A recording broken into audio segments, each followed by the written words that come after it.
This week's episode of the Meet the Brave podcast is brought to you by none other than Northwest Pizza and Pasta, where if you think the pizza is good, try hands down the best wings in the valley.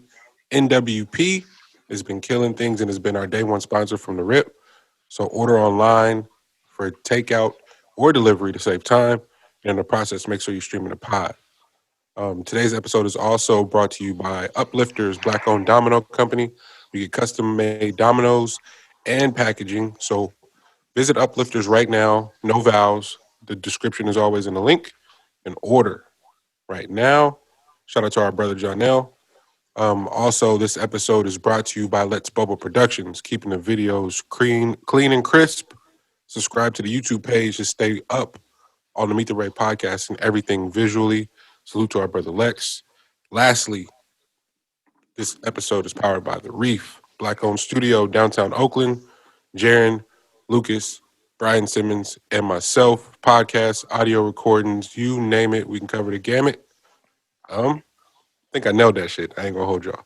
Nah, you did. It's something about when you down in the dumps a little bit, man. You can focus. You just got ultimate focus, bro. You ain't got much wiggle room, bro. Oh, nigga. Man, let's get it. You only got so much voice to use. You know, it's good. Hey, we can't run out. Oh man, it's the Meet the Brave podcast. I am Monty Draper. I am LG. Lex BUB. My brothers, happy holidays. How are y'all feeling? Great. Happy Kwanza, fellas. Happy Kwanzaa. Happy Kwanzaa. I'm feeling great myself. Well, we know you feeling great. Man. Oh man. Man, I'm over here a little under the weather, if you will. Feeling like Charles Barkley. I mean, I ain't gonna hold y'all. I just got a hoodie on. That's it. The camera. Luckily, the camera is only trussed up. Hey, Monty, don't get too livid or too excited or anything when it comes to this pod today. Like when you making your takes, don't have a Joe Budden moment because you don't want to know the waist down over there. It's stand up. Just on accident, you have a Joe Budden moment. You got the whole thing out. You know what I'm saying? L's a sicko. Oh my gosh. L's ready to pod. If we're trying to go viral, man, you might want to have to, I'm about to take one for the squad. I'm glad you said that because why is the nigga's first reaction is to stand up and walk out the room? Like, this nigga tripping. The go-to is the walk-off, man. Not a busy week, obviously, but some fun stuff to get to. Checking in with my guys. Please tell me y'all seen that meme where it say, instead of niggas going to therapy, they start a podcast. I was done. I felt attacked, bro. I ain't gonna hold you. I didn't see that, but I definitely believe that's the case. Yeah, shout out. Given the amount of podcasts and given the shit that people have been getting off. Oh my gosh, man! Shout out, Shay. It's such a brilliant point. But I because I felt attacked. I responded like, tell sis to find her a nigga that can do both. How about that? Wait, that's when you feel attacked. It's like, bro, why you taking this personal? This don't have nothing to do with you, bro. You have to throw subliminals in the memes. Yeah. Look, who you talking to? I feel it.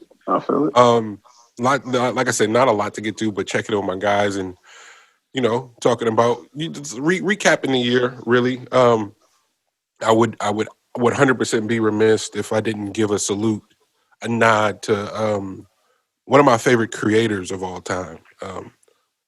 I was like, should we talk about this on the pod? But we do a lot of personal shit, and this gentleman meant the world to me. Theo Mike White, aka Pop, went all home this week. Our grandmother's husband. People look like it was his step grandfather's, your grandfather. For me personally, I'm not speaking for the rest of the family, but fam has been there for most of my pivotal moments. My first suit, tying ties, and all that good shit, and just and especially this run of moving back home and figuring out what to do with the career. But we bonded over art. He's a creative himself. He's a painter, a sculptor, and loved music. And I remember one of the first jazz shows I ever went to was because of him. You know, he like, wait, you listen to jazz? Like, I remember him being blown away to me fucking with jazz, and us going to a few shows actually. Like, that was the thing. Was constantly hitting up jazz shows. The Yoshi's SF and Oakland before Yoshi's SF closed. But I I don't know, man. There's a lot to say. It's a pod. I don't want to hijack the whole first half of the pod, but I didn't want to not start the show and salute him. A big reason why I finally got the courage to start the show was on our drives out to Stanford for his treatments. We would listen to Mark Mark Maron, Bomani Jones. In Combat Jack, the late great Combat Jack, rest in peace. That was our routine. We listened to Bo on the way, we listened to Combat Jack on the way back, and then once the Joe Budden pod started, I had him listen to Joe Budden too, and just the conversations that their conversations would spark up in and around creativity, in and around ownership, in and around just some of the topics you wouldn't even think. And because both Mark Maron and Combat Jack had such a wide range of guests, we were able to bond over particular episodes where older musicians and actors and creators were being interviewed that were sort of from his era, and just to learning and sharing a particular space, man. So wanted to commemorate and salute my guy, and what wasn't a grieving moment. I think the only sad part was the idea of the thought of him being alone, but then also to not being selfish in regards to what pain is. You're talking 80+ years here, to do your thing and live a full life, and bruh be the first one to tell you he was doing his thing. So Pop, love you, man. Appreciate you. And then Gigi is just a fucking rock star and is probably just thugging it out better than anyone. As she would, though. I don't even know why I've come to expect anything different from her. She's just a rock star. But with that, so much of the community, my immediate artist community reached out. Kev, Deuce, Kate, like all these incredible people, Kariga, Fee, just sending love and really dope shit. Deuce and Kev dropped off a Crater record, so I've been in here just fucking making music and at the same time sick, as you can hear. But yeah, man, wanted to kick the show off like that, fellas. G, Andy. you said what? Mondi? Wait. Why is that gonna be my name forever? Hey, bro, it's immortalized, bro. so wait, like high school hoop days. Like fortunate enough to make the paper and shit, and grandma calls me, and grandma called me hysterically, like in tears, cracking up. She goes, Armani, your papa's in here yelling and cussing at the paper, talking about they spelled your name wrong. Because fam refused to call me Armani. I've been Amandi my whole life. So oh man, that's priceless. Yeah. So yeah. Big love. Yeah, man. What how did y'all do the holiday move? It's pretty simple. Just for the most part, sent cards out, and moms and them stopped by just the day before because they was doing 8 rounds or whatever. So dropped off some shit. I gave them some stuff, and yeah, we did it that way. Did it over the video for the actual Christmas. So it was cool. It was chill. I was super adamant on not celebrating any holidays whatsoever. At least the ones that it's oversaturated on what the meaning of it is and losing the full scope of what it actually is supposed to mean and shit like that. So I was adamant on that, but family don't ever let you just be in your world adamant about shit at all, bruh. So you know what I mean? They'll let you live like that, man. But G, tell me real quick, Lex. Same question for you, but what? Because I'm with you. I don't fuck with the holidays at all. But I don't want to be angry woke black man that's like, oh, so I just like I try That's to like it. keep it to myself, but how our family rock, you can't really keep it to yourself. So it's like, yo, what you That's doing? Where you at? Would you ate? You did something? Like, no, I'm good. I'm really great. I'm just binge watching Ozark again. I'm fine. bro. You should have seen the care package moms got dropped off, bro. Like it was like she came and gave me a whole new kitchen, like a whole new like filled up the fridge with random things though, like just like snacks and. But And it gave me like a cracker platter. I was like, because she know I be on like on my health shit. So like she was just going ham on like gave me hella different options for salads and stuff. I was just like, bro, like she gave me every type of salad that you could, including a head of lettuce. you need a variety. I was like, gave me a head of lettuce. Right on, Miles. Appreciate you. But that's why moms are tight, because they can think about the shit that you don't be thinking about. So at my mom literally woke up and we're on the FaceTime talking. She was like, "Yeah, I think I'm gonna cook and just chill." But this is what I got in my in my cabinets. She just had a bunch of random shit. So with her random shit, she was able to put together a whole full ass meal as if she had went to the store and planned it. It was like that would never happen to me, because who just buys random shit for later down the road? Like, I'm not gonna need this today, but I'm gonna get it because I might need it when we need it. His moms are so tight. For real, man. Because the way I shop is that nothing is like preserved. So like it's I literally I would have to go to the store every single Every week. day. So like just like the random things that she thought of was just dope. And then on top of that, like besides like the actual holiday itself, I got some shit to follow a day because I came into the office and the first thing I decided to do, nigga, was I'm taking down a tree, then I'm taking the statue away, bro. I'm putting everything back in the boxes. Nigga, I got this. I got all the ornaments down, bro. Got all that stuff packed back up tight. Oh, ready to go back up. You are so petty. You are so bro, petty. ready to go back up to the attic, right? so I'm thinking I'm good, right? Bro, guess who catch me on the way out of the office with everything packed up? Oh Lord.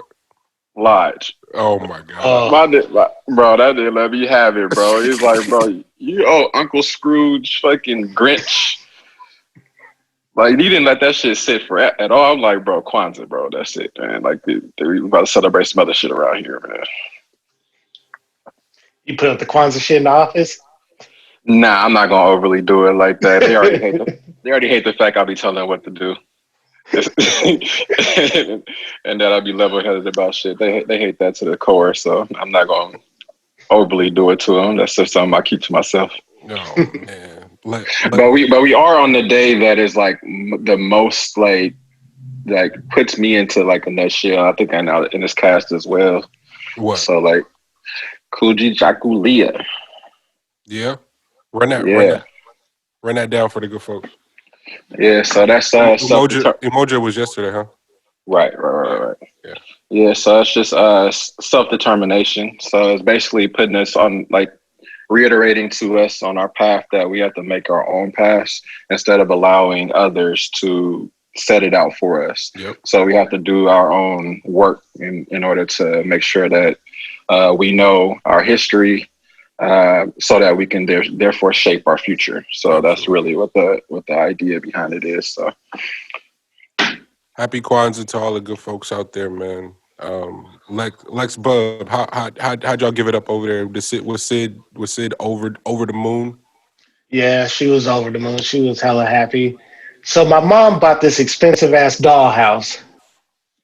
So niggas was up till 5:30 in the morning putting this bitch together.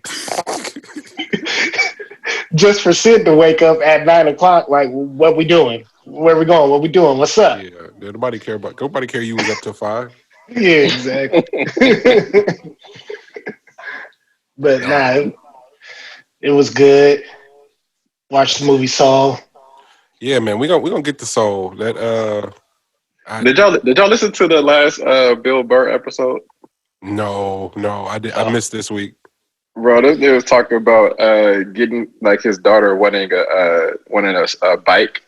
So he's like, bro, I'm a dad, so of course I'm giving her whatever the hell she wants. Like, it's on her mom to tell her no about that. I'll tell my boy no. There's no opposites, whatever. Right? So like he went online. He's like, bro, I waited. I was searching the web. It was out there for 3 minutes on Google. Bro, found a bike, right? He said he opened that thing up, start putting together. He's like, wait a minute, I'm missing something.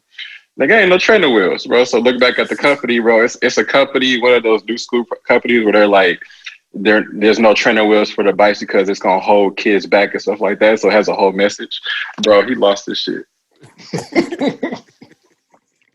Try to figure out, bro, like how the heck, bro. I'm gonna have my daughter out here busting teeth open and all kind of shit, trying to figure out how to ride a bike without trainer wheels. That's hilarious. We had a whole conversation in and around parenting, and what is it? The snowplow parent concept. There's helicopter parent and snowplow parent. Snowplow parent comes and just removes all the obstacles, and I don't know. I thought that was an interesting concept, and I'm only bringing it up because of the Bill Burr shit. But as a parent, Lex, how do you balance that concept of like wanting to provide more opportunities, but also understanding the importance of like problem solving and hurdles and the lessons in failing? The way I do it is I let her fail 3 times and then I'll step in to help. Because I feel like if she don't get it at the 3rd time, then I'm going to help guide her to getting it, but I ain't going to give her the answer. Gotcha. And it's been working out pretty well. How'd you come up with that? Because for me, it was growing up. For me, it was just fail until I got it right. Uh-huh. And then my brothers would be laughing at me, looking at me failing. And I was like, that way made me bitter towards my brothers for a while. So I'm going to try doing it this way and see how it works. Man, no, that's yeah. Like I said, lot to get to. Where should we start? There's a lot of big business that happens during this time that usually goes unannounced, unaccounted for, undiscussed because people are so consumed with the family shit, right? You know where we got to start at. We got to start at Monty finally gave that boy his hard drive back.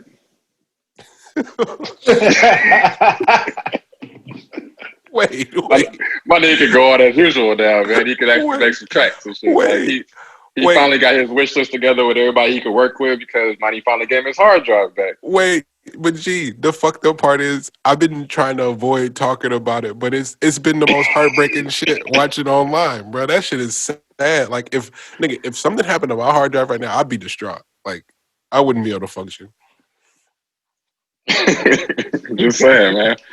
So appreciate like now everything can operate as usual. Everybody no longer need to hold their horses. More music could be dropped now that Monty gave it back. So man, if people don't know what else talking about, Sway Lee has been in a hostage situation for his hard drive for what's felt like forever now, but it's been a few weeks, which is long. And did he report? Did he say what he finally paid for it or no? I don't think that was released. I think it was just more so he was back to work with folks again. Well, that's it. I mean, because shit. And granted, Sway Lee's not independent, but there's Ace Hood's wife gave him an independent plaque. I want to talk about that.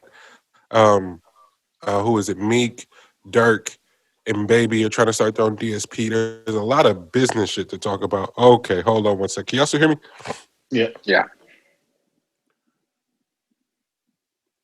Iman, you're on the podcast. Please don't say anything that's gonna incriminate yourself. Don't say nothing crazy because you be talking crazy. Me? Yes. I'm a saint. Don't be putting this word out in the streets. All right. See, the sinners will be sinning. Check respond to that text message real quick. I need. Okay. All right. All right. Bye. That's crazy. She's about to get on here and start talking crazy. But there's a music discussion to start having. To the Sway Lee's point, and perhaps you guys can relate, or maybe not, but I feel like y'all can. do you just write a blank check depending on what features you have on that drive? Because I feel like if it's just his music, he probably goes, eh. But there also are he's also one of the most heralded pens too. So it's Right. a different sort of mindset where it's like, I can't even play because I got a Beyonce placement sitting on there, I got a Drake placement sitting on there, or a Drake feature sitting on. You know what I'm saying? Like it's he's one of them people that while he gets the credit for just being dope, he may not get. And I feel like him, Party, St. John. There's a few of those like them that people call to come do that shit. Like yo, we need a hit. John Legend. Call. All right, go ahead. You ever been stopped dead in your tracks? If you need a placement, bro, get that John Legend, bro. Oh my gosh. Well, I'm just. What do you? You kind of got to pay whatever, don't you?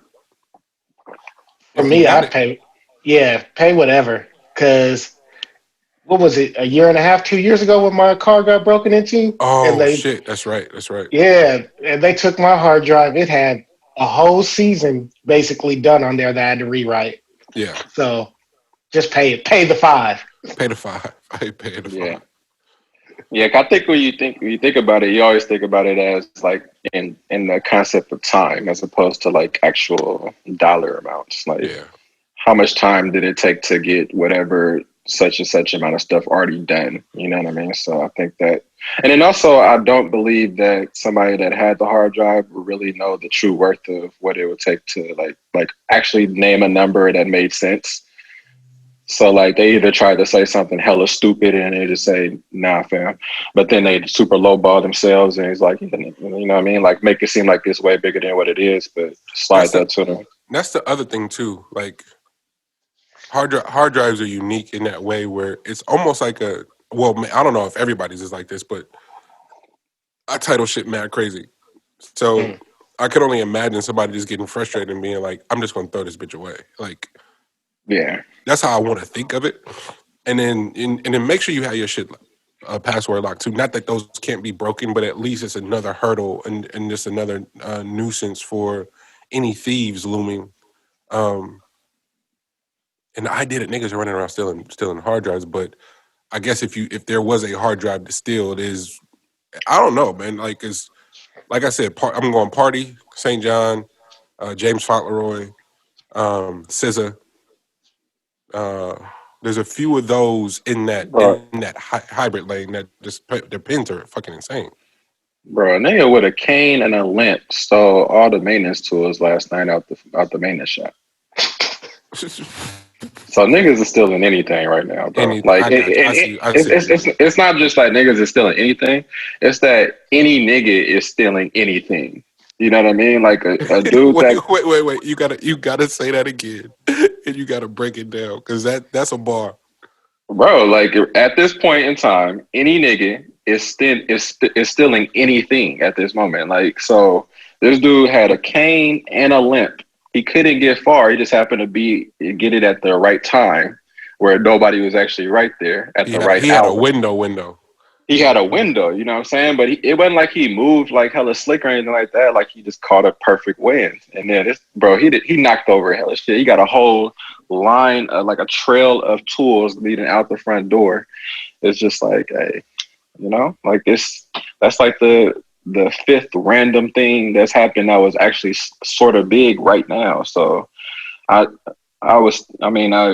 constantly say it as I continue to hear from people that in past years, this type of stuff has never happened to them. And without people realizing that this is not a year like any other, like the amount of things that's happened in 2020. Why do you keep thinking that past year should be anything similar to what's happened this year? This is it's crazy. Like, there's zero comparison to 2020. So I hate when people say it like that. Like, bro, like one thing you should have, which is what Black people naturally have anyway, what they should, is you should have your head on a swivel, and you should always know like you should always be able to see things. Like you should always be able to see what's going on around you, Well, maybe you can help and be me. Oh, prepared go for ahead. anything. And Maybe be you can prepared help for me with be this. prepared for anything. Yeah, Help go me ahead. with this, G. Because you said you landed on a bunch of brilliant things. So what I have struggled with in 2020 is my empathy for people who act as if the world is only fucked up for them. Yes. I have not dealt well with them at all. And then as it's increased, the numbers of those people have increased too, who just acting like, oh my God, this is the worst year of my life. And it's like, bro, this is the world. And then also, not just the world, but it's the world for everybody. So they're making it a selfish thing. But then there is a new. We got to talk about this too, because I want to be delicate with how I present this. There is a new black, Hmm. and that's a new black that has a new black that has been sort of pandered to and protected in the name of of how capitalism has to finesse and don't Hmm. realize that they're being finessed, so that they've assumed all of the faults and features of the whites that occupy that space, and it looks disgusting. Like Hmm. there's a black lady, Interesting. in my building in the lobby, um, had a towing situation. And when I tell you was having a meltdown, but not the meltdown is like the black lady that's on some like on her bullshit, like spazzing. She was doing Yeah. the damsel in distress, and when I Yeah. tell you, it looked 10 times worse than a white woman doing it. Yeah. I was like, "Yo, fam, oh, you don't know that don't nobody give a fuck about your tears, bruh. Mm. Like you think crying right now is gonna fix your situation." Hmm. And I was like, yo, so yeah, I ain't really been fucking feeling people like for real to keep it a buck with you. And I hate to say that out loud, but it's the truth. Um as the years progressed and things have gotten worse, and the coverage of COVID, and we'll talk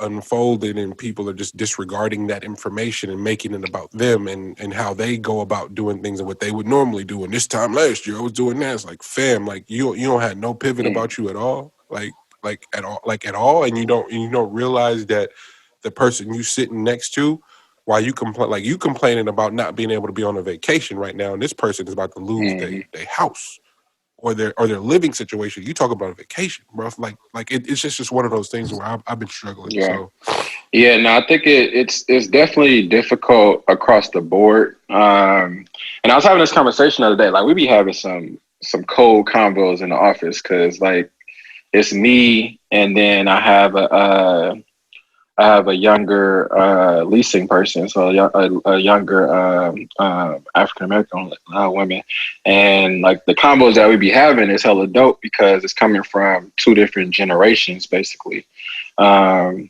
from different areas. Well, she's from LA, so it's not that much of a difference, but it's kind of different from this area at least, and like the upbringings and stuff like that, right? And us being in this particular situation, she gets to see firsthand how I'm treated across the board for just doing an amazing job.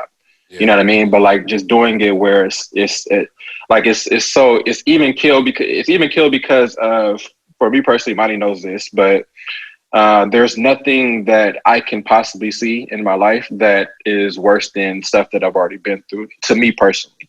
So everything that I see, I feel like the there's a possibility to find to find a solution or find a fix for it Solutions somehow, some way. unfold. Like yeah, like I know there's a solution for it. I can find it, so I have to keep the emotional connection to it lower so that I can figure out what exactly is going on to then find a solution and get and temper down the timeline on how long something can be in a dire frame. You know what I mean? So that's really how I operate all the time, like for every single situation. So she's had a chance to be able to be around that a bit now. So she's picking up on a good amount of that.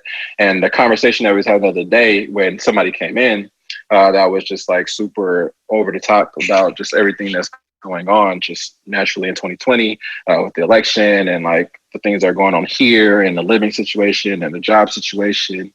And just, it's just a pile on of just like the negativity of things that are going on, all while living off of a settlement that was received. You know what I mean? So like, it's not like you're like you keep talking about the homeless population and the viewpoint about things. And it's like, you're not even putting yourself in the position of somebody that is in need or is having a certain situation for the first time, or even has been having it for the longest of times. You know what I mean? So like that time frame right there is just different. So what I think of, or what the conversation was, and the type of light that I shined on it, was just that you have to think about bottle 2020 into one entity, right? And think about it.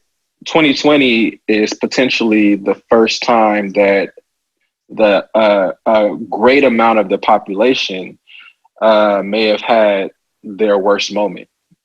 And it was given to them. You know what I mean? Like everything seemed like it was going just great, and then just at the drop of a dime, your entire life completely changed in March or in February, whenever that actually hit.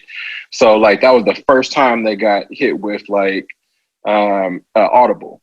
You know what I mean? Yeah. But certain people have had like audibles this entire time, so the conditioning is a lot different. You know what I mean? So by the time you get to this point, you're like, you know, what we doing? Take this motherfucker in stride, bro. Like, what's good? You know what I mean? But like, run this PPE up, man. What we doing? You know what I'm saying? Like, but then the cool part about that is that you start to figure out how the government worked, and like how big business worked, and how you have to operate when you have a business or when you have a situation where you're trying to get ins and when you're trying to invest in things, and how investments work. You know what I mean? Like this thing, if you think about it, if you were to slow this entire world down right now, which it's been, you're able to clearly see how all aspects of business works. If you paid attention, there is an opportunity there. You know what I mean? But while people are thinking about like, you know, this is just horrible in the time, you know, like there's just so much stuff going on in my life, and I get it, and I empathize with it. But I also see the immense amount of opportunities that are ready and willing for you to grab it. Just a different mind. Just a different mind frame. Different mind frame. Yeah, and I think that's exactly what I've been. You know, and then there's also some grace that you got to offer in that. But when you like you said, geez, like the shit, like to keep it a being, like I'm always sort of monitoring my reaction to shit based off like how sick things can really get for real. And there are people like you. I happen to be close to Morgan when he was experiencing some shit that, like, I just think about niggas that I know that been through shit that the average person just wouldn't have been able to survive. Some of the conversations I have with grandma and some of the shit that she's seen, like some of the perspective she's offered and how much grace she's dealt with that shit in, and like a motherfucking soldier too. So then you only get that grace from experience, bro. Like there's no other way to grab that. Partially, but some niggas don't make it through that either. Exactly. You know what I'm saying? Like it can if a pandemic has got the suicide rate through the roof, if the lack of funds is like, I'm just keeping it a bean. It's like, yo, how many of these folks would have survived even a fraction of the shit niggas have seen, you know? And so that's where I try to do better. But sometimes it's just like, yo, let me be quiet and keep it pushing. That's all it is. I think for the most part, that's a super important part of it. And like, I get a shit ton of just like flack for it, but just of how quiet I actually am. You know what I mean? And that's a learned response. You know, like it's not like I don't have shit to say or um, there's one that you have to be able to read people to a T. At first, for survival instincts, but once you get past survival, it's all tactical, and that's the part that people hate. You know what I mean? Like people get a pick up, like they pick up on the fact that wait, you gotta watch the quiet nigga over there. You know what I mean? But like it's not that a nigga try to take you out, because that's like that's things that people think are like possible or whatever. But it's more so that there's always advantages to be had, and when you're dealing with other adults, you have to keep that in mind, man. Like everybody is looking for their little subtle advantages, and you can't be the one on the outside looking in on that. You can't have people dictating your lifestyle like that. Yeah, no, that's real. And this is all over the place, but unemployment is officially run out as we speak.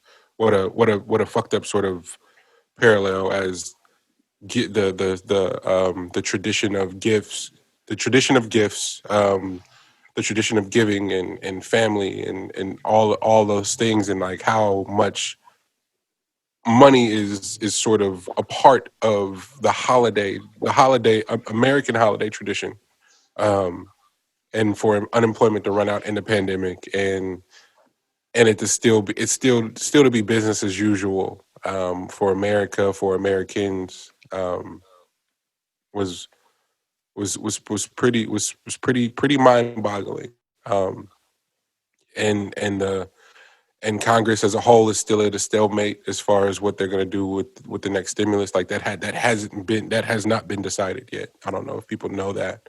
Um, Your what man said he's trying to give folks 2 grand. it's what he's aiming for, and um, naturally there's like, yo, what's the how's he trying to do that now? And then the funny part is the pushback that he's getting to get people that much money, um, which is when you break it down, what is it? It's been how many iterations of the 600, and then now the 2 grand is still we're still well under a few of like $100 a week for some of the people, uh, to survive. Where in comparison to other countries, what they've received to live. You know what I'm saying? It's just so disingenuous and it's so gangster. You gotta fucking laugh at it, man. And It's mob like, man. it is. And then also you gotta kind of laugh at the folks that are still defending their precious democracy, their precious constitution. It's all fucked. It's all really fucked. But uh, I don't want to start sounding like a crazy person. I hope I don't. I hope it sounds clear whenever we discuss these things. I want to be responsible. I don't want to be, I don't want to be the voices or the platforms that are irresponsible and just throwing out misinformation constantly, without checks and balances. But I hope that my hope is for there to be a full scope, um, that can be combed through and and really offer a fresh set of eyes on what it is the American people, because I think oftentimes it gets dismissed as like a black or white thing, and it's like, nah, fam, like obviously we're black, we're black men, um, but at the same time, like the way the pawns are, the way everybody uses pawns in this farce of a democracy, bro, is like it's really, time to time it's mind blowing, from COVID coverage, you name it. It's all really disingenuous, and the names of just being expendable, and everybody being slaves. You got a social security number, my nigga, you a slave. It's just one of those things, and it's hard to have access to some of that information and just disregard it. Yeah, wait till they give you this vaccine. Feel me? But it is interesting, like when you're dealing with as much money as they're dealing with, like when they start throwing out these crazy numbers and like the billions and trillions or whatever of stimulus packages and stuff, because the funny thing is always where all this money ends up going. Because if you're giving $600 or $1,200 to the public that makes a certain amount of money or whatever, that's a fraction of like the total number. So they're giving like the other amount ends up going out to all these different subsections. But this last one, the reason why it's being held up, you got to see how cold the breakdown is. Like I haven't looked at the full breakdown of what they're doing, but it's the fact that they're like, you have lobbyists for different deals. So you have like they're talking about the streaming people, you know what I mean? Like the folks that were streaming stuff, charging for like whatever they were able to pirate, you know what I mean? Like they're putting like in little intricate things just sneak it in on the back end. It's brilliant, bro. That's it's like just in the fine print, bro. Like this is also we're gonna get, you know what I mean? So like I really have a theory. This is just super out of there, but I really have a theory on like since this whole thing. So since like weed is going to become legal up in or it's already legal in most places, but more and more places federally still needs right. And then like how Oregon did it. Was it Oregon that did it where they were talking about we ain't even locking people up for all the shit they out here doing. So like as that starts sweeping around, they have to make up getting that free money somehow, some way. Like they can tax it or whatever, shit like that. But actually it don't equate to free labor. Yeah, exactly. But actually getting people pinned on these small charges and get them in here doing this shit for free. They have to push that over somewhere. So I really believe that was what this mass amount of like PPP thing was, bro. Like the amount of people that are out here trying to do this, trying to get over it. They feel like they out here big winning. I feel like that was what it was. Like they feel like it's not being sanctioned, bro. They paying attention to every dollar that goes out. Like you don't think it's like. So I think that's really what their plan was. It's like, we're gonna get y'all motherfuckers on the back end. Staying with that, G.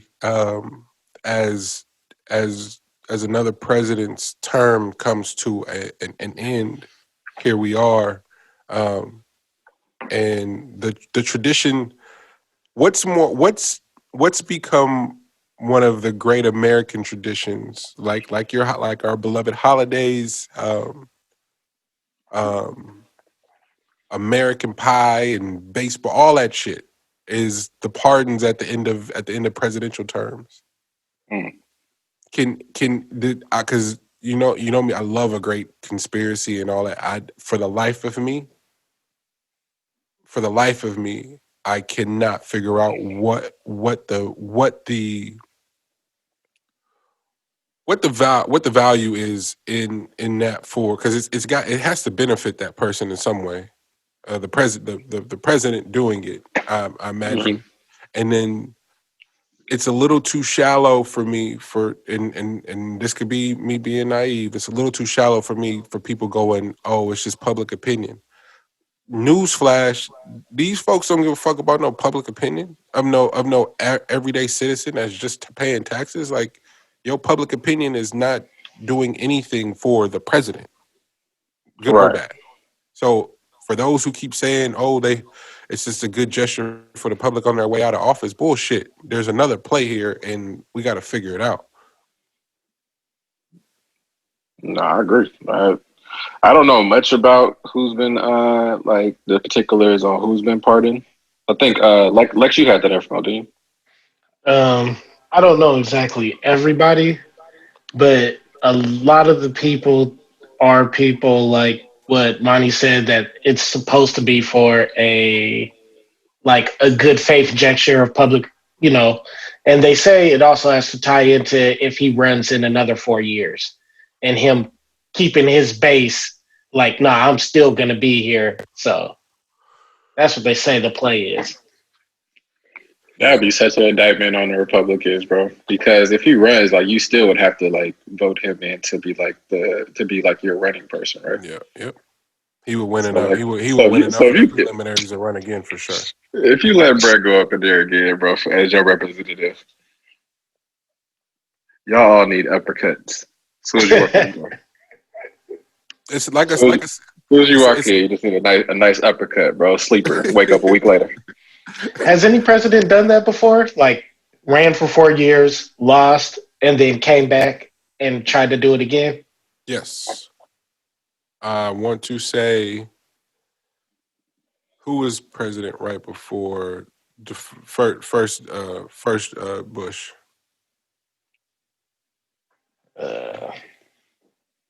This is where history class comes in handy. Bro, I ain't paying attention to president. You said before the first Bush. Ronald Reagan? No, definitely wasn't that nigga. It's happened before. I don't know why I'm drawing a blank. Yeah. Damn.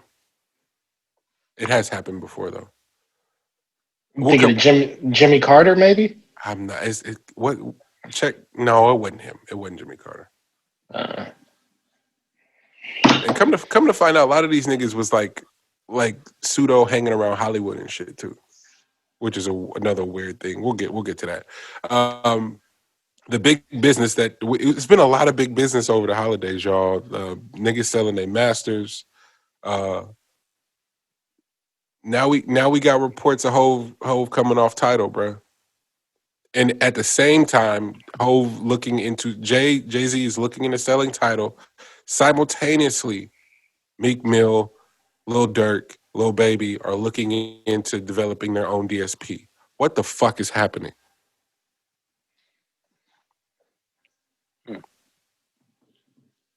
That's an interesting group. It's an interesting group. It's just the timing of what are we not being privy to as far as like music is concerned, and in online streaming content. Interesting. I mean, interesting thing about Hove, at least, like, I think Hove's been trying to come up off that thing since he got it. Like, that was like, I mean, he had an end game on like a number. I'm pretty sure on like what he would sell it for. Because from the moment that he grabbed it and he got everybody involved, they were on stage or whatever, and showed like all the artists that, you know, this is the amount, like, y'all gonna get the most back on for all your streams and stuff like that. Since that moment, Hove hasn't released a single number on anything that they do, which is super important on like his part on like keeping like just bubbling the actual app itself. Their payouts are higher for the artist, yes, but he hasn't said like what numbers they do. What's their streaming numbers? Like that's what I'm getting to. If they're how many people are actually on the app? Like he doesn't. None of that information is privy to the public. If their payouts are higher, albeit a little, you know, not as take a little longer to get, but albeit higher, and their subscription base is significantly lower than both Apple and Spotify. What do we want to value? If we have an idea of what Spotify is valued at, we have an idea of what Apple Music is valued at. Those brands are tied into a little bit more than Tidal. So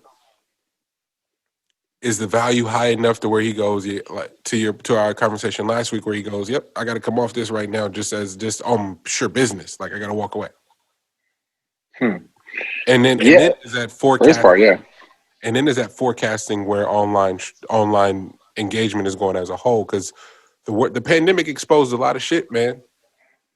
Yeah. If the big names can't afford to drop music right now, can those subscription based platforms that depend on the bigger artists to do shit? Like everybody's dependent upon a Drake release. Everybody's dependent upon a Kanye release. Everybody is dependent upon a Nicki, a Uzi. Like I just can't believe I just put them all in the same class. Jesus, you did, man.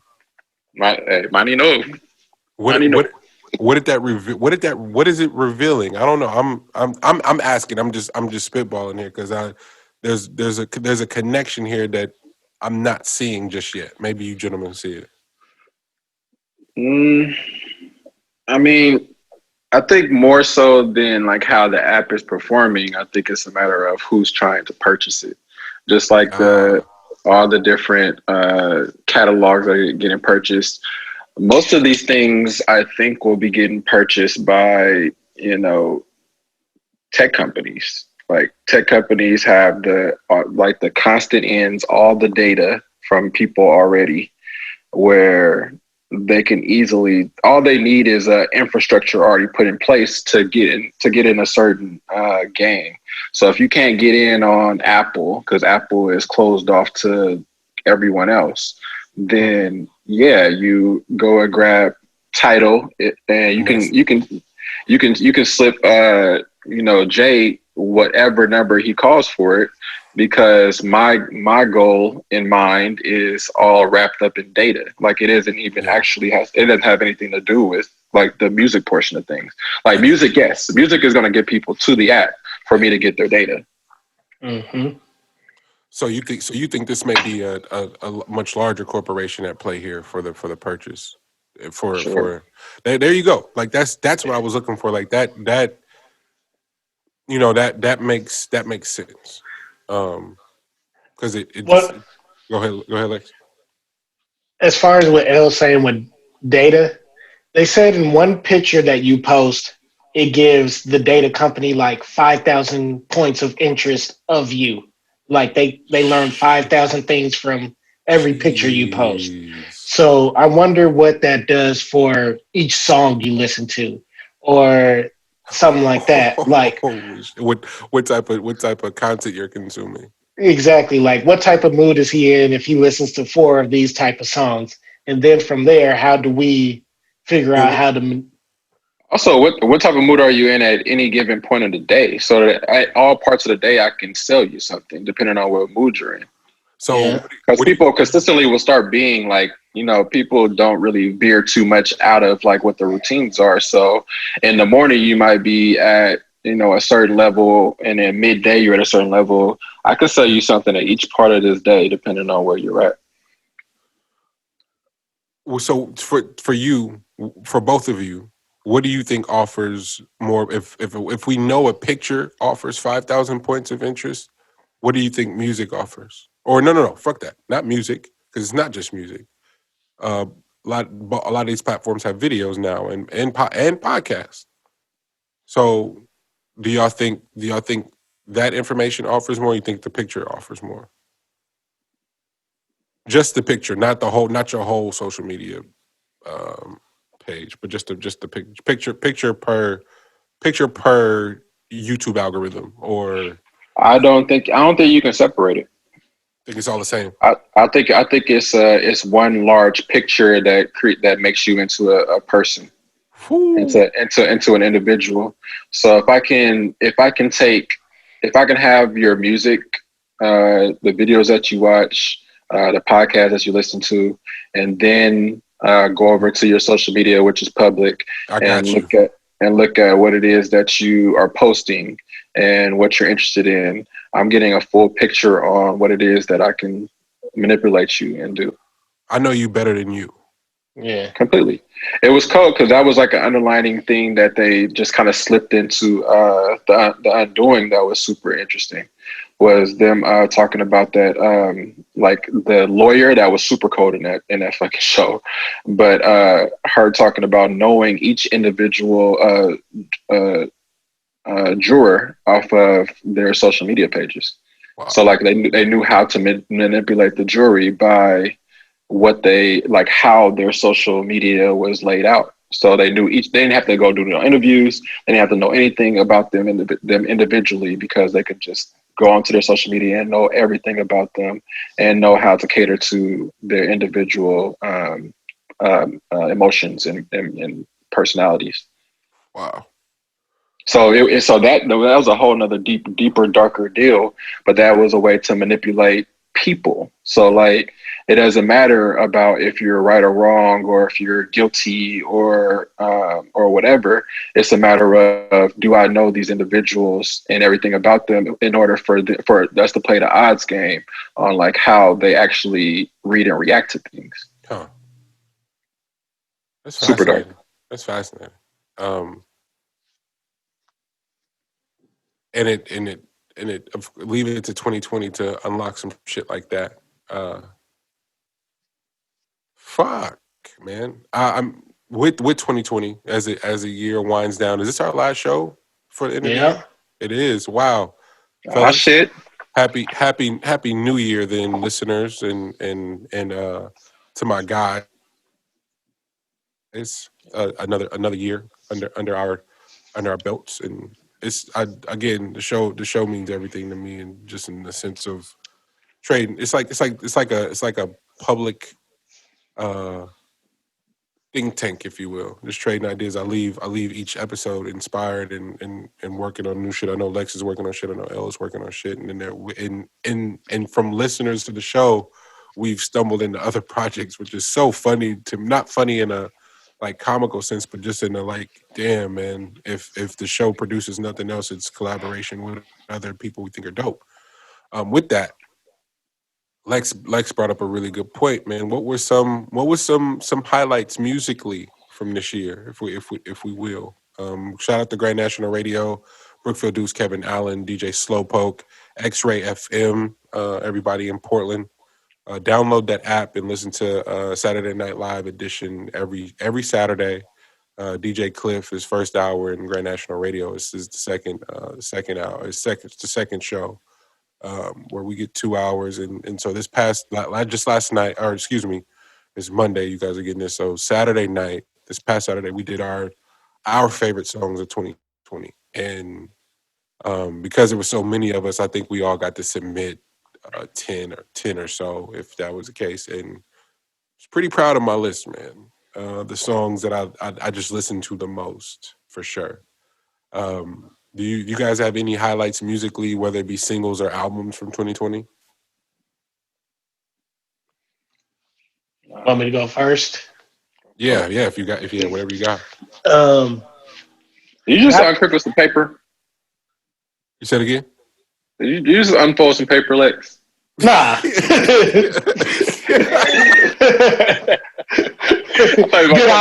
But wait, bro, like, hey, but did I open up my phone to look at my notes? Yes. I don't need you judging me, L. I thought I heard some paper, bro. I was about to say, you took a real old school, bro. You got that. But wait, why did L say it like a dad though? Like, did you just unfold some paper? That was funny. Go for it, man. Honestly, even though I do the pod with you, Monty, the Grand National twice on Sunday, that's a project that I constantly go back to. Sunday Morning, your song Sunday Morning, it's like one of my favorite songs just to write to. So I just want to give you big ups on those two things right now. Damn, brother. Thank you, man. That means a lot.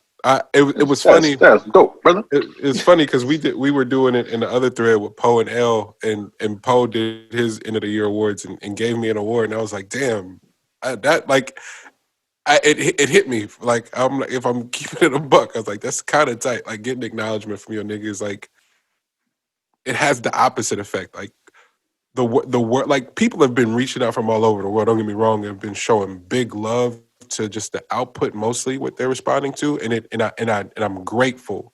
But I would be capping if I didn't say I'm kind of just doing this shit because I want to impress my niggas. So the fact that y'all fuck with it is more than enough.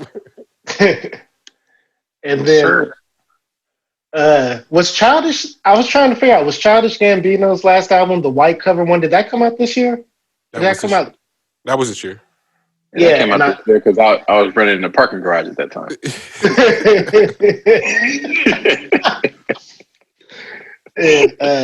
L is ready for the zombie apocalypse. I'm just keeping them. I really am. If anyone wants to, I'm going. One is L, two is Morgan. Them niggas have been working out this entire time. So just know if this motherfucker start to burn, I'm gonna be with either one of them. Ready to go. Let's get it. But yeah, I definitely go back to that project. And it's strange because people don't really talk about it that much. But I really enjoy that. I think that was intentional. I think Bino wanted it that way. I think he was getting annoyed. And this is hella speculating, but I think he was genuinely. Hell yeah, by the way, he titled it. Yeah. He was getting annoyed with the niggas who was just there to be there. And wanted to go, all right, I'm gonna weed out all you weird niggas and make it not as like inviting and like lay out the welcome mat for the consumer. Like if you fuck with me, you gonna stay and you gonna learn the like this nigga Deuce knows those titles and knows which song is which song. I personally still don't know which ones is which, so I gotta go through them and listen to them in the first few seconds. This nigga Deuce knows what those songs are, so. It ain't. I second that, Lex. I think a lot of people slept on how great that project is. And then the last thing for me is a pat on my own back. But my White Soul playlist, I go back to that shit constantly. Hey, have you shared that with L? No, I don't think I have. You gotta share the White Soul playlist with L. That the white Lex made a White Soul playlist on Tidal that is it makes you feel good. It makes you feel good, and every song is a joint on there. And when you start to think about what could consist on a White Soul music playlist, I'm gonna say my man nailed that shit. Hey, is that exactly how the title is? Like, yeah, yes. Okay. White Soul. It is indeed called White Soul. That sounds dope. G, what you got for 2020? 2020 is a blur, but I would say that I could appreciate music-wise. I've tried to tell you, I have not listened to much music in 2020. Like I think you keep saying that. You keep saying that, and every time I talk to you're the shit that you're listening to. You listening to music, you're just not listening to what everybody else is listening to. That might be what it is, because I'll be super late to the party on like some of these things that might be going on or whatever. But I can't say like a highlight was definitely that trip to Vegas. That was a good time. Where for Marty making the album. That was this year. Yeah, that was this year. Blood ties. Yeah, Blood ties. That was a highlight. Just seeing y'all go back and forth like that. That shit was dope. Yeah, shout out Nate. Shout out Dip. Challenging each other too. So that was a cool like trip or whatever. So that was a good time. I would say, shit. Like I said, my favorite album of the year is super. You got Janae or Weekend? Mainstream. You got Janae or Weekend? I got them kind of right around the same, but probably the Weekend. I probably said the Weekend just because Toxic Mike is good. Toxic Mike probably. Yeah, but I don't know. I don't think I have like much to add for music though, unfortunately. Yeah, Poe, Lex. Oh, Tiana was a highlight. Tiana, I appreciate it, Tiana, and also like all the videos that MT Production did. Yeah. Every single video that she gave was different from the last one, and all the shit was dope as fuck, including the ones that she did for other artists as well. So shout out to her for that shit. Salute Tiana. If you never want to do another thing in music, I completely understand it, but also I hope that that's not the case. Yeah, we do not deserve you, but please don't stop. But I still need a joint. I still need a joint album with her and Iman. I need that. I've come around on the Iman hype. I think I was hating just because he's a hooper. Brett's nice. He's nice.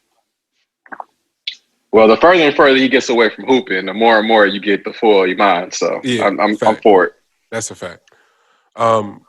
Lex in our other group chat with Poe, he did the brilliant thing of making the 2020 year awards mirror NBA awards. So MVP, sixth man, and then my sick ass took it a step further, did first team, second team, and third team. So I got it dialed in. I think I'm gonna post that at some point. But Yeah, that was a dope list. Is it cool if I run that list down instead? Yeah, I'll do. So I'll do my top 10, my 2020 top 10 singles, and I may have missed some, but these were the ones I submitted for Grand National Radio this week. The Light by Mick Jenkins and Earth Gang, Hooligan by Baby Keem, Scotty Beam, Freddie Gibbs, Alchemist Rick Ross, Four Things, Freddie Gibbs, Big Sean, Hit Boy, The Scots, Travis and Kid Cudi, No Creases, Iman Europe, Free Diamonds by Kevin Allen, Hands Up by Brookfield Deuce, Need Me and Me by Jane Hancock, and why do I feel like I'm missing one? Ooh, what am I missing? Nah, that was the list I submitted, and then but for my who won the list was who won the year for me. That was me, Poe and L. So that would have been my MVP was Freddie Gibbs, right, G? Mm-hmm. Yeah, Gibbs had MVP for me. Scoring title was Hit Boy. Coach of the year is Larry June. Most improved is Little Dirk. First team is Weeknd, Lil Baby, Gibbs, St. John, and Royce the 5'9". Second team, D Smoke, Toby, Benny the Butcher, Sada Baby, and Russ. Third team, Jane Hancock, Jay Ant, Conway, Earth Gang, and Don Tolliver. Sixth man of the year, Baby Keem. Great list. That is. Yeah. I had nothing to go up against that one. That was covered it all. Yeah, I think I got to post that. I feel there's some other people in there that like killed it. They're but I feel like these names are lit enough for it to make sense for people, for me. But yeah, I struggle with obviously the suffering and everything that happened with 2020, but for me, B-side albums that have B-side cuts and like album cuts where you got to really listen to are my favorite shit. And That music can be murdered by. Okay, don't you dare. that was a B-side. That was a B-side, but he could have kept that shit. Love you, M. But the music you got to spend some time with, right? And 2020 allowed for a lot of terrain, or I think that's where Grand National was able to really make a play. Was like, yo, people got to take time with this and really appreciate it. The Tianas of the world, the Tobys of the world, getting a storytelling shit off, like visuals. Weeknd, Tory, Tiana, nobody. Weeknd, Toby, Tiana, excuse me. Yeah, I was about to say, bro, don't put that brother on this pod. Don't you Weeknd, Toby, Weeknd, and Tiana. Yeah, better stay across that border. Don't come back across that border, Facts. Staying with music, your man Ye snuck out an EP on y'all. You feel me? Y'all, you listen? Yay to God. Did anybody listen yet? Yeah, I listened to it. How was it? I just put it on before the pod. Actually, it wasn't too long. It was kind of just like sampling some of like some of the more popular like gospel songs or whatever. But it was good. It was good. I mean, it's what I think about with Holy Yay, man, is just the overall picture of putting all this into a bundle for people to be like undenied on like hating on, bruh. Like I feel like what I'm interested in seeing is the collab between him and the TV evangelist. What's Brad's name? Keep going. Not Creflo. I almost said Creflo Dollar. Fuck. That's not Creflo. That is Joel Osteen. Joel Osteen. Yeah, I'm interested in seeing the collaboration between that because I feel like this, like Joel, has everybody's attention on telling them exactly what they want to hear. What he did not have was, and he was filling stadiums with that shit. What he did not have was the musical connector to the ears, and I think that them together is an interesting dynamic that will take over that entire sector, which is a dangerous, dangerous sector that people are still that taken aback by religion like that. Is it? Well, so a couple things. You can do whatever you want in that sector, like anything, whatever, anything goes. Okay, as long as you throw God in the equation, you can do whatever the fuck you want to do. Go for it. It don't matter what it is. You can if you say God with it, if you say Jesus with it, praise Lord with it, it's happening. Got you. Give me your entire bank account because Jesus told me to. And they will pass that over and hope that they don't get foreclosed on. And they're going to be out there on the line thinking about the moment that they... Basically you're saying instead of Yeezy taught me, it's Jesus taught me? Oh, you both of you sickos. Hey, you feel me, Lex? That's exactly what it is, man. You know how many people is probably in this encampment right now because Jesus told them?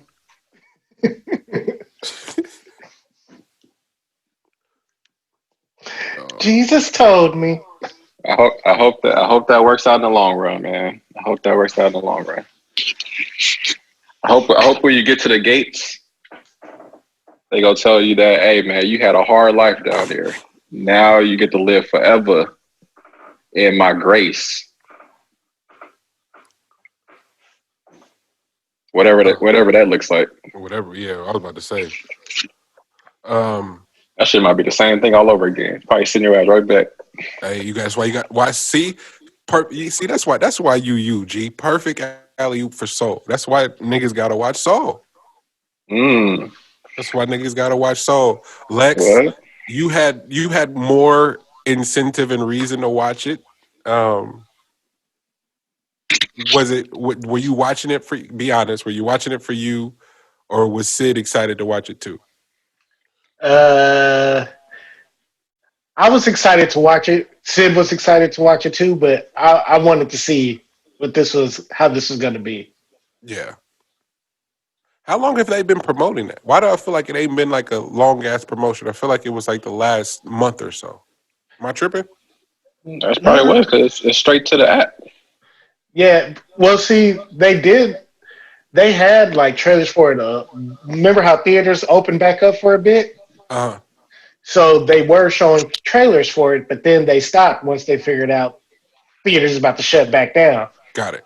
And then Disney was trying to figure out for a while if they were going to do what they did with Mulan and try to sell it on their streaming site.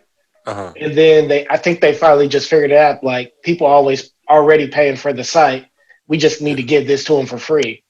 And so we about to up at $2 anyway, so y'all gonna pay for it. They're increasing the rate, and then I want to know how many people subscribe just to watch it, because I know like hella people hit my phone trying to watch it yesterday. So I'm curious, and I wasn't missing that shit for the world. They bodied it. Salute to all the voice actors, were amazing. The story is incredible. Yeah. That's not even being a prisoner of the moment. That is an amazing story. It's not like as if Disney does trash stories anyway, but this feels more on par with like, fuck it, we're gonna tell y'all an amazing story. Shit, West Side was like that too. They Pixar tends to do that, but Pixar is back on that game because they did that with that Magic one too. Yeah, like that Magic one was sneaky, hella good storyline. Like when it was just like the dad was just pants or some shit. Yeah. Oh yeah. I can't remember the name of it. I know what it's about wizards and shit. Yeah, that's yeah. Did you watch the making of it afterwards? Like they had a whole bunch of clips about them making it and how long it took. No, I didn't. Was that a story about another, like whoever created that one? Did they create something else within Pixar already, or is this a new creator?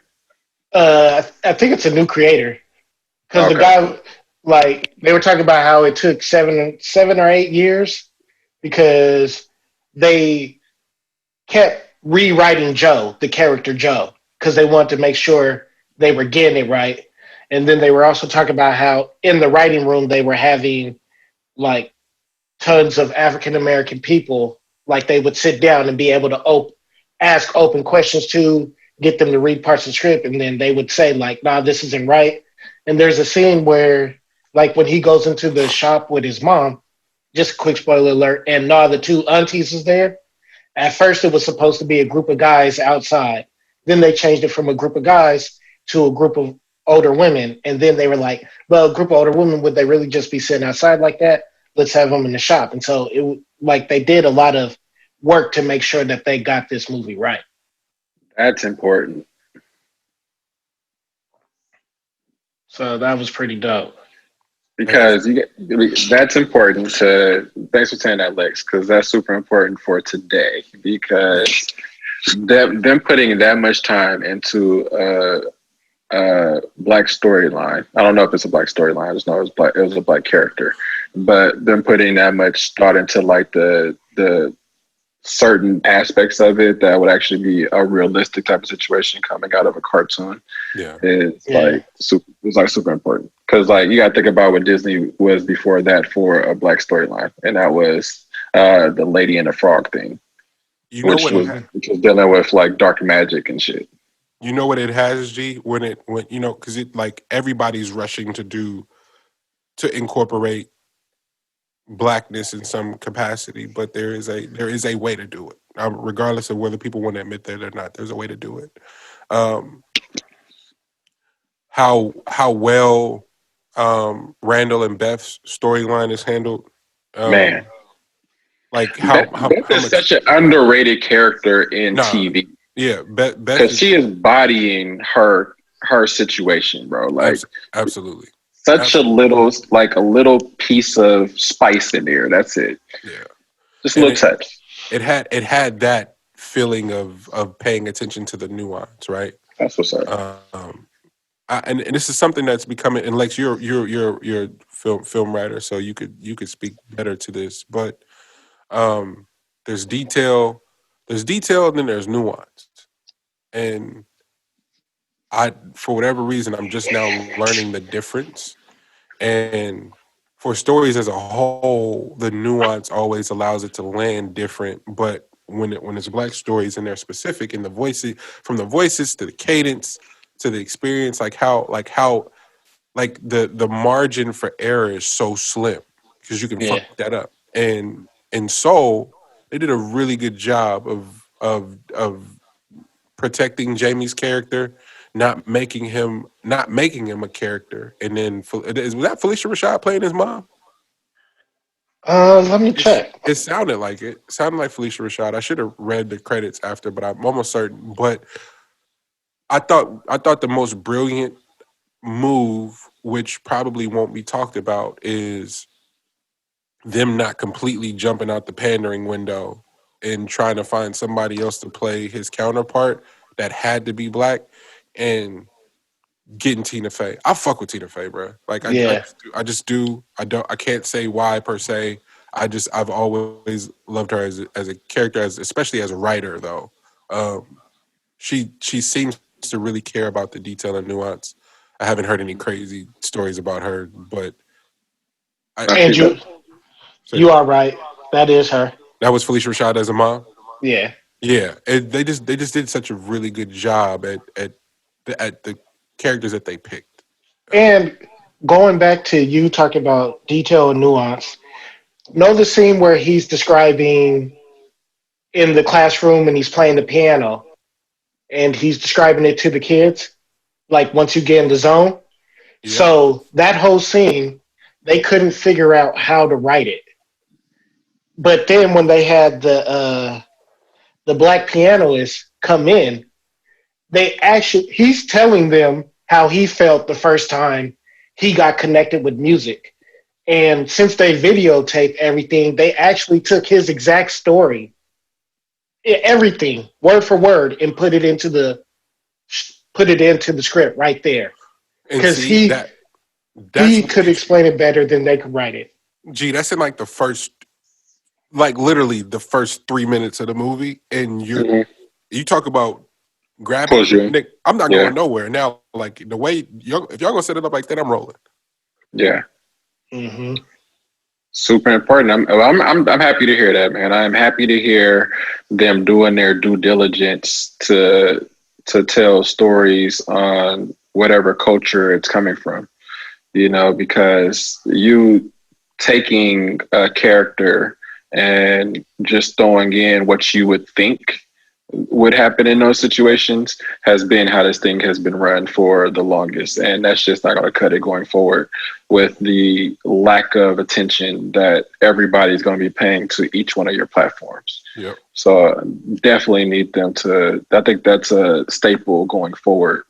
And storytelling. I think that they'll get that more and more correct, but I hope that they can, that there's more and more of those corrections being made to our stories, because everybody else gets representation, man.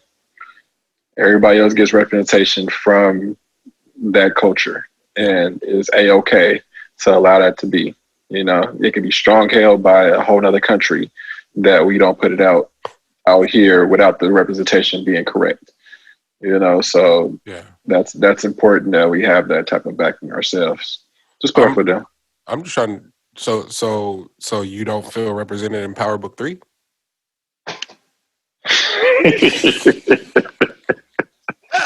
Hey man, I saw pieces of myself in Young Cannon. Yo man, did you wait? Are you still? You're not watching the new Power, are you? What? Yeah. You are?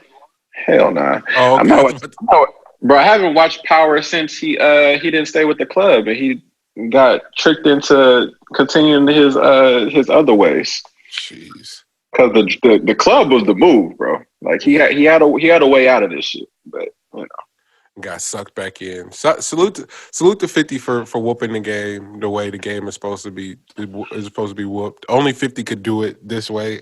If it were anybody else, I'd have all the jokes, but because it's 50, gotta let it ride. Just gotta. That's my review. That's my review. I didn't watch the trailer. All I saw was him releasing Power Book 3, and I'm like, and I've heard all the reviews and the how into it people are into like the Power Book 2. Yeah. Like it getting greenlit to go forward with more seasons, and him 50 originally. When he did get that signing deal to do more iterations of Power, and like other ideas that he had, and that all these things are actually being greenlit, and they're like using them as like a power player, no pun intended, no, but seriously. in the game of television, like him looking at that, like 50's looked at every other part of life as something to go stronghold. You know what I mean? It's like that shit was like the win in itself. So like whatever comes from that is what it is. Like whoever, like everything is, relative to what people care about. So if Tyler Perry storylines are something that people are wrapped up in, why not 50 Cent have a subsection that people are wrapped up in these type of storylines, So like, hey, go for it. And the people who love it. So it's not. It ain't Love me. it. The people who rock with it really rock with it. And they be there for all the little like just things that go on. Like they there for the entire ride. So like the whole emotional roller coaster of how unrealistic some of these things would actually be. They are here to have these conversations at somebody's table. Yeah. Whoever hell's having these power talks, like having these power sit downs. Like a Oprah book club. Wow. And it's out there. Yeah, salute Fifth. And like as you said, stronghold and everything. Like that's his business model. That is this. Hey, I'm here. What we doing? Point me to where the money at. I got you. Friends. We ran through music. And forgot to stop. We had something that Monty didn't want to talk about, man. Monty been trying to skim over this for the last few weeks. Oh shit! Last few weeks, Monty ain't want to say nothing about it. He brought it up one time, and then he, doubled back, got up out of there, never brought it up again. What I forget? And then thought because they went on hiatus for a little bit that he wasn't going to have to come back and talk about the shit that he was talking about before. What? What? Say that stuff you was talking about. This Is Us. Yes. Speak your truth, King. No, I'm gonna walk it back. I was prematurely jumping out the window, but it was in fairness though. The writing room changed significantly. That's true. But so that's what the two, and it was just the 2 hour. It wasn't even after the 2 hour when I was in, and it probably was just because it was 2 hours. But yeah, my bad. I walk it back. I completely walk it back. I was just checking. I don't know Yeah. because you brought it up one time and then never spoke of it again. Yeah, we just Never let it slide for like the next few weeks, and then they went on hiatus, so it wasn't a topic. But I was like, right after you brought up Bethel Rando, I was like, oh wait a minute, hold up. I'm not gonna let you. I'm not. Don't you dare act like. No. Music though, we flew past the number. What's about to be coming tomorrow morning will be the number one album on Billboard. Playboy Cardi, Whole Lot of Red. Yeah, man. Him on Igor was really dope. Outside of that, man, I don't know what you want from me. I don't know what you all want from me. I get it. I'm old and music is changing. However, I got a Royce gave me a perfect album this year. Man. Gibbs damn near gave niggas perfect music this year. Nas released a record this year. Like, so yeah, I guess I'm just be the old like Toby ain't ancient. Russ ain't ancient. Like niggas is out here rapping for real. And because Jay executive produced it and it's the wave. Like I'm sorry, bro. It's just I'm just gonna have to be the hater. Bro, did you ever listen to? I meant to bring this up on a few pods ago, but did you ever listen to the that Chant song with I forgot who it was with because I don't know the young artist's name, so my bad. But the one where they're just kind of like skipping breaths, rapping on like a beat. No. Oh man, I think it might have been on his Christmas album. But listening to that, exactly. But listening to that shit, I was like, oh, this is what niggas about to start. This is what they're going to be doing going forward. Oh, yeah. So I obviously got a cutoff line on like the music I'm gonna be that I can listen to. Like obviously you might need to be around like 29, 28, maybe. I think 25 you might still be trying to cater to somebody that's around 19, 18, 17. So yeah, like I don't know where that way is supposed to be going, but yeah, chancing them that they can miss me or whatever their little plan was with that song. But it reminded me of when I first turned on the Playboy shit because I know that it was like something that was super anticipated. At least that was that's what he built up. So I don't know if it actually was, but it was that like well, obviously if it's number one, then yeah, there's an affinity for him, like not just from consumers. Well, they made Magnolia, so I get it. You can live off the Magnolia wave for a very long time. Magnolia is brilliant. That's what I'm saying. So you can live off that. That made me listen to like even put on this album, which I turned off right after I heard it. Like the first song, I was just like, yeah, no, the same. Then I listened to the Easy song, and I was like, I fuck with what Ye's saying, and that's kind of what Ye is on right now. Like he out here talking this shit. Yeah. But other than that, yeah, it's just. Yeah, man. Lex, did you listen? Did you run through it? I didn't even run through it. Sometimes you just know, like, this ain't gonna be for me. Because every time he shows up somewhere else in another world, and like how Tyler was able to like make it make sense for me, I was like, yo, this is fucking awesome. And it just wasn't that. Granted, it wasn't supposed to be though. So I'm gonna give it another run and see what it is. But listen to this shit. You hear it? Yeah.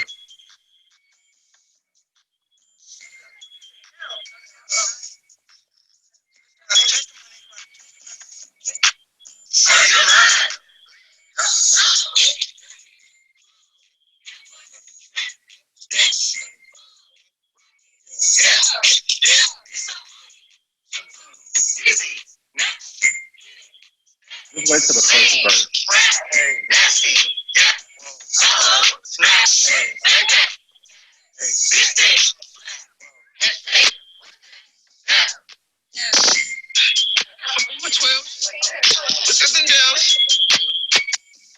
What about you? Yeah, put them masseuse.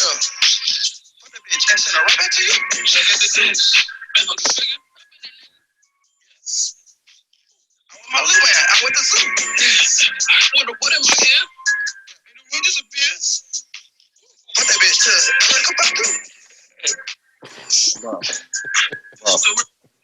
Bro. If that's what we gotta look forward to coming up, bro, hey, I might just be listening to Dat Piff mixtapes. Hey, it was Lex that was like, nigga, you can get all the old shit on Dat Piff. I was like, no way. No, real life, you can get everything on it. Like Dat Piff, they didn't update it. They did some type of update. I just got that shit back. They did some type of update where you can literally the user face is great. Salute Dat Piff, man. Who running the algorithms over there, fam? They need an MVP. Dat Piff, Lex. When you show me Dat Piff, the Rich Boy mixtape. That's what? don't get me started on Dat Piff.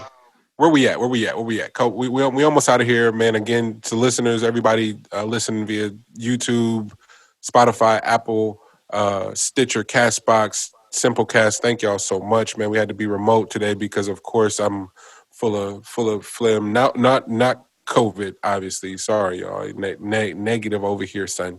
What? It was one more hoop thing. It was sports. What was? Oh yeah, I got a question for y'all. Oh shit. Yeah, do y'all think that Derek Fisher? Oh God. When it hit in the WNBA?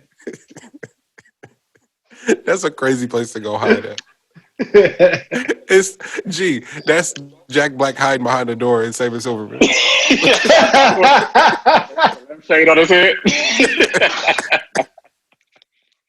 But wait, why she run past him and then come back and this nigga's bro? How many times did we watch Saving Silverman, man? Hey, why is religiously Silverman a classic, bro? That shit is understated, man. It's a heavy hitter on the low. Derek Fisher going to hide in the NBA is Manny though. Bro, he went and hit in the WNBA, man. Like I think that's what he did. He just signed a contract extension, and he said who's he coaching? The LA Sparks. Okay. That's for sure going to hide behind the door. If he's in the same. Don't the Sparks play at the Staples Center? That's what I'm saying, bro. This is crazy. He's out the way just enough. Just enough out the way. Yeah, and they play like right there in like the July to August time frame, like usually like when the league is like on the road or whatever. Yeah. But he said his first point of business is to re-sign Candace Parker. Stop, because I see where you headed, bro. No, I'm not fucking with you. Oh, bro, that's his first point of business, man. So shout out to Derek Fisher for as Captain Obvious.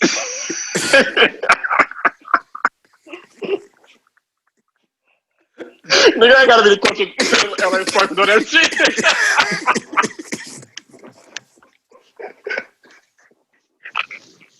Hell is a hey, bro. Hey, my nigga, sign me, my nigga.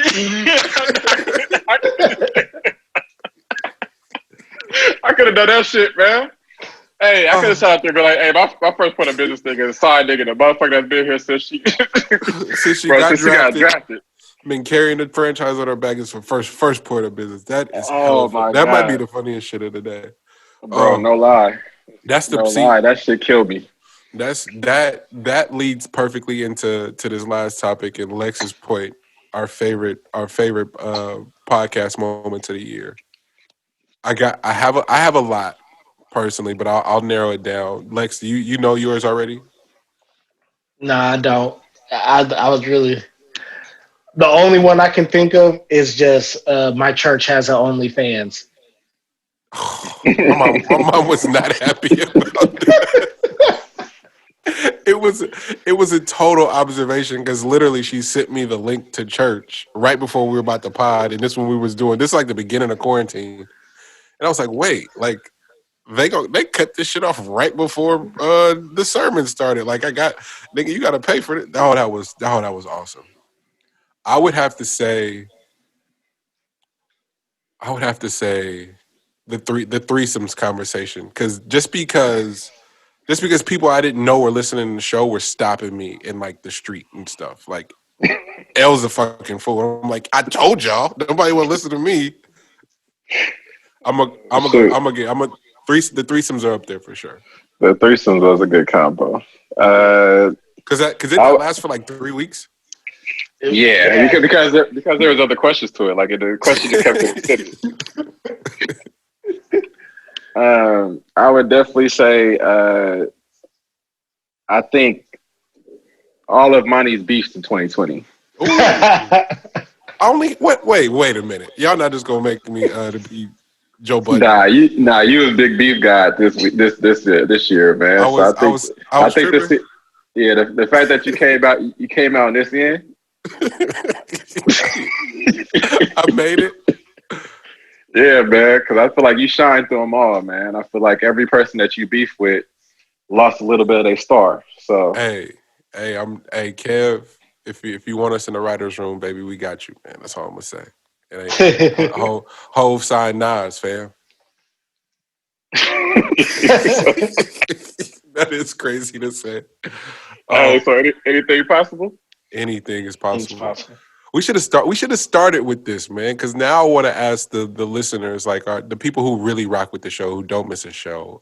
If you made it to this point, let us know what your favorite moments of 2020 were with the pod. Like, just if you can recall, we were able to celebrate. We celebrated the 100th episode at the top of the year, right? Yeah, man, and people shared their favorite moments then. So I want to know, like, in between now and then, if you have any new favorite moments, share it with us, and just thank y'all for like being down, because the show.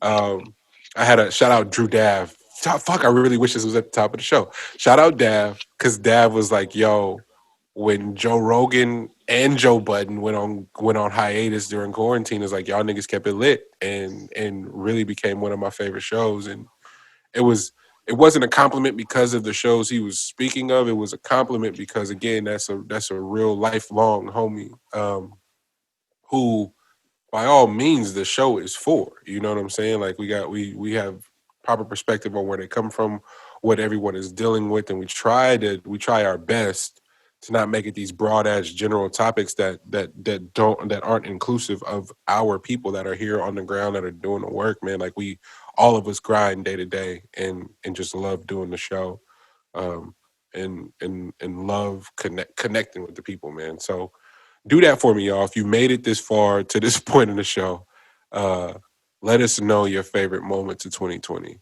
of the pod. For favorite moments on the pod, I got a feeling I know what my mom and grandma's are already, though. I'm gonna just say that. Yeah. Oh, can I toot our horn real quick too? Hit what you got. Also, that we got a shout out from the Grammy-nominated Jay Electronica on the album review. That was big this year. That did happen this year. That's crazy. Toot toot. and that was crazy because we told such a specific story and fam showed love. So salute to that. Salute to all the Andrew Schultz fans that have been coming for our head top. Got it. Dude is protected.